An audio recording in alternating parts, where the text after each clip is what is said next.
So let's get to the real seminal questions here with those preliminary thoughts under our belt. Can movement quality predict future injuries? I want to show you some of our work now on police, firefighters, and athlete groups. If I bring up Tim Hewitt's work and Greg Meyer from Cincinnati, for example, the most successful studies of specific injury, their work was on female basketballers and ACL injury. So quite specific. It was interesting that the injury cases clustered on the injury mechanism variables.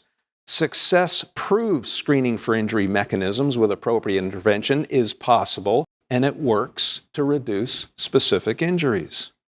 We followed an NCAA basketball team, a small study, but the power of it was in the extent of the number of variables we studied. We measured their endurance, their body weight strength, their absolute strength, hip mobility. We did movement assessments on them. And interestingly enough, the ones who got hurt had a higher FMS. Just recall that for a moment and bear with me. This is a study that's going to be published shortly on both sprinters and cross-country runners. And they found that every increase in FMS score increased the risk 1.5 times. And we're not the only ones.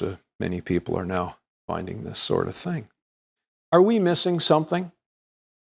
Could it be exposure?